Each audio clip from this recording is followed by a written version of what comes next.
Suddenly, her family life becomes a target for the tabloid press. In 1992, her son Andrew and his wife Sarah separate, and then Charles and Diana's marriage breaks up. The poor Queen, you know, I was thinking, gosh, she's been on the throne a long time and now it's all falling apart. She was called the mother of a dysfunctional family. They all thought that, you know, it was her fault that her children had bad marriages. I mean, the monarchy was under threat because people thought, well, what's the point of having a monarchy like that? You know, they're all scandals going on all the time, and it was just a disaster. And then suddenly, in December, they announced that Charles and Diana would separate. Everybody thought, God, what else can happen? It's terrible. And then suddenly, Windsor Castle burst into flames. It was on fire. An electrician left some hot object around and it set fire to the curtains, and then the whole place went up.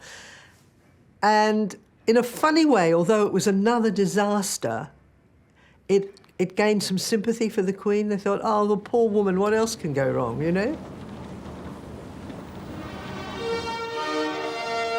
During a reception in November, the Queen shows her true feelings. 1992 is not a year on which I shall look back with undiluted pleasure. In the words of one of my more sympathetic correspondents, it has turned out to be an annus horribilis.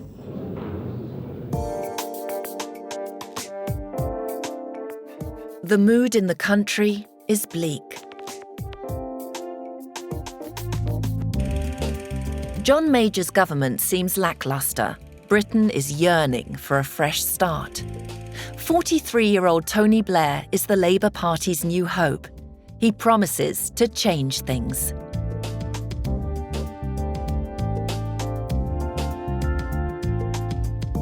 Victory at the next general election.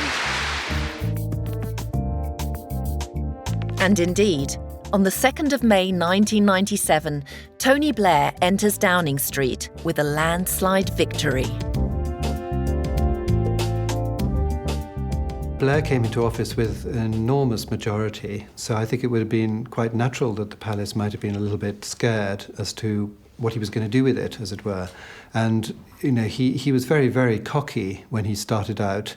He walked to the state opening of Parliament holding his wife's hand, which made the state procession look slightly sort of antiquated, or at least that was the impression. It was all New Labour, it was always, you know, cool Britannia, it was all, everything was going to change, things were going to apparently get better.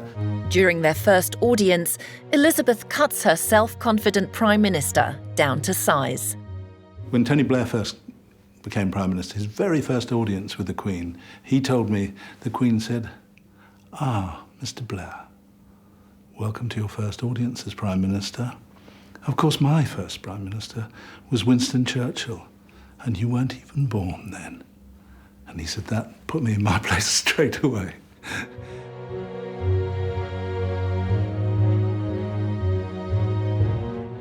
But after a while, Tony Blair seems to enjoy the audiences with his Queen, although large sections of his party think the monarchy is out of date. But on the other hand, they were also determined to show that they were now a responsible party, in power, doing the things that any party with a large majority does.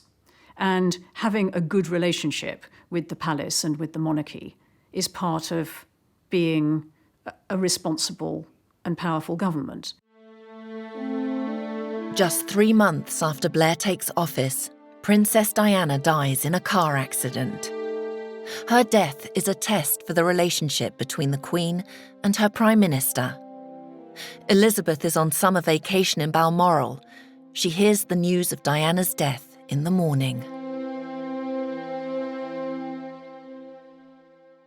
The Queen's first concern was her grandsons, William and Harry.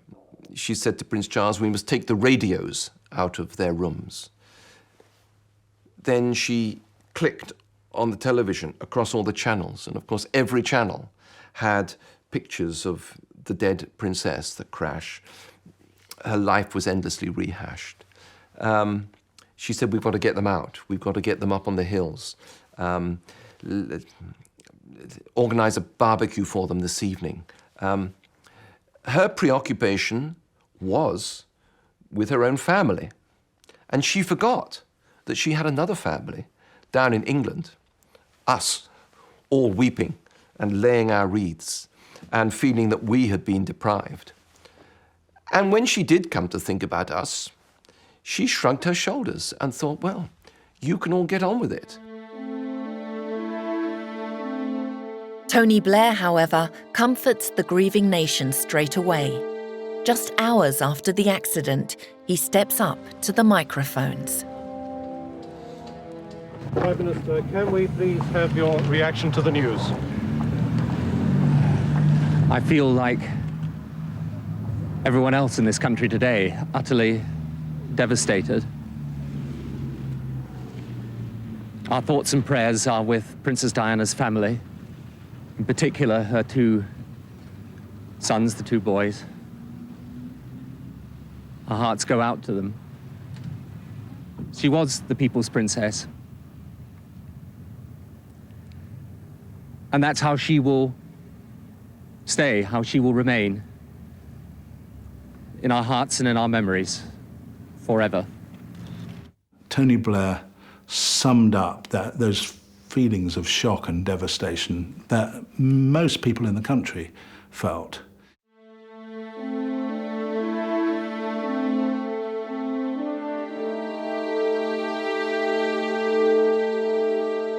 The grief over Diana's death turns into rage against the silent Queen. The newspapers attack Elizabeth.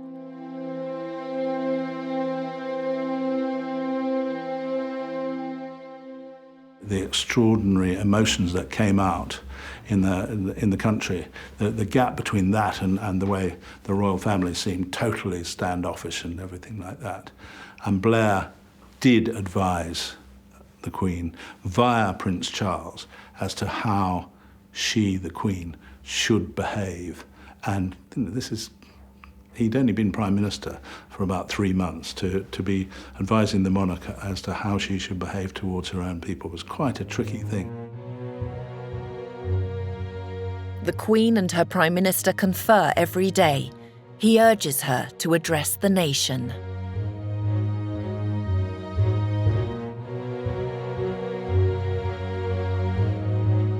I guess history will say that the week in which the Queen was slow to come back from Balmoral was a mistake, not necessarily a personal mistake, but a mistake of the institution.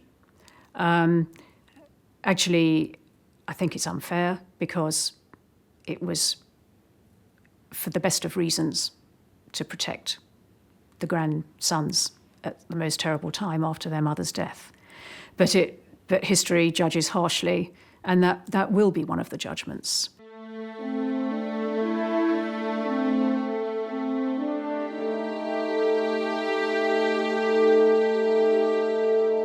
Five days after Diana's death, Elizabeth finally returns to London.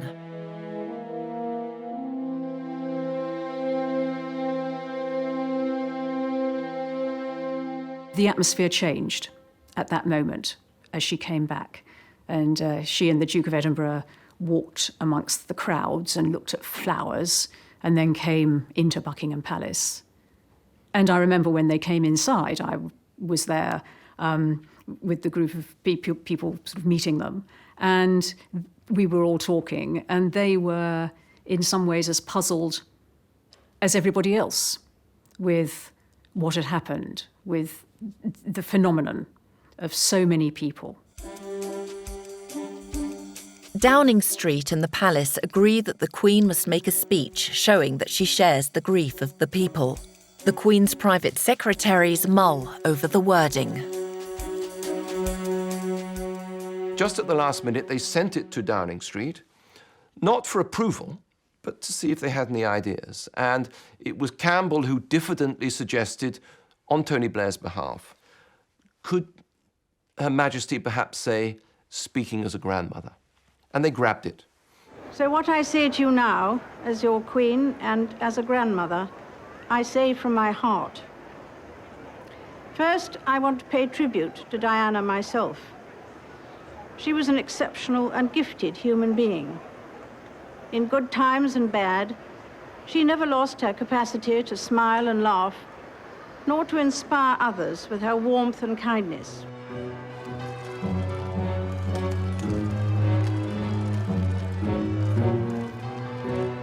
Thanks to Blair's bright idea, the Queen wins back the hearts of the people.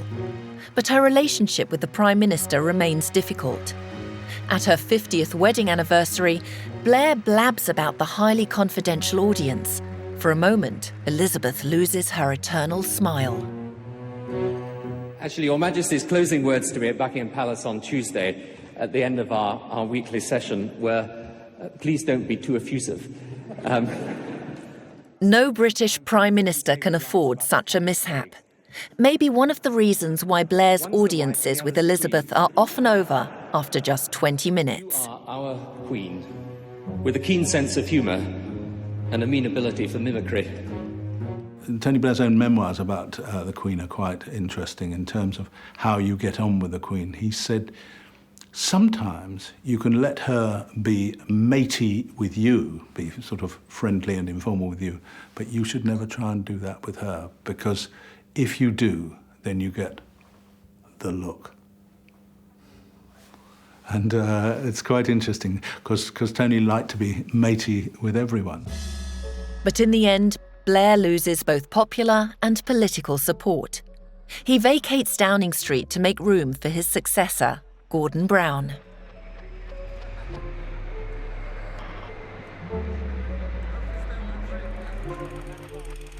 Brown's government is hapless, and after only 3 years, he has to make way for David Cameron, a Tory, the Queen's 12th Prime Minister. In 2011, Prince William and Kate's fairy tale wedding makes the monarchy more popular than ever.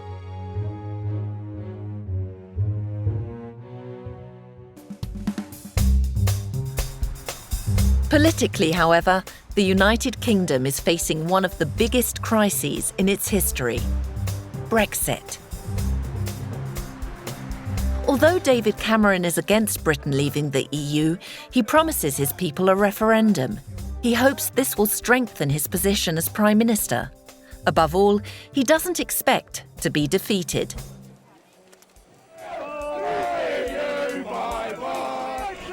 But he's wrong. In June 2016, a wafer-thin majority of 52% of Britons voted to leave the EU. The British people have made a very clear decision to take a different path. Cameron resigns.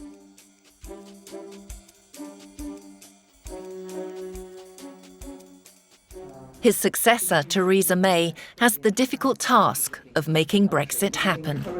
Brexit means Brexit, and we're going to make a success of it. The second female Prime Minister in British history has a good working relationship with the Queen, but she is unpopular within her party and with the people. After 3 years, she finally gives up.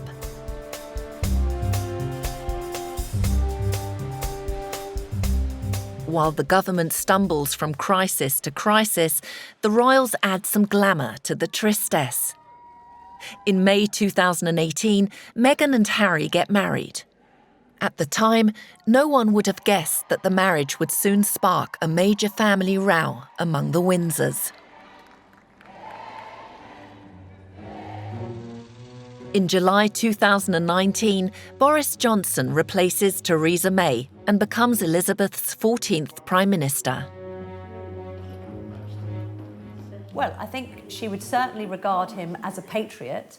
The last time I saw Boris Johnson in his old office, at the Foreign Office, he had a picture of the Queen and Prince Philip up on his wall. So this is a man who is a monarchist.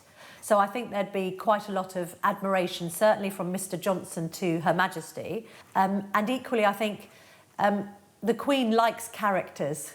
She was married to a character. who wasn't afraid of speaking his mind. And therefore, I don't think she'd have any problem whatsoever handling somebody like Boris Johnson.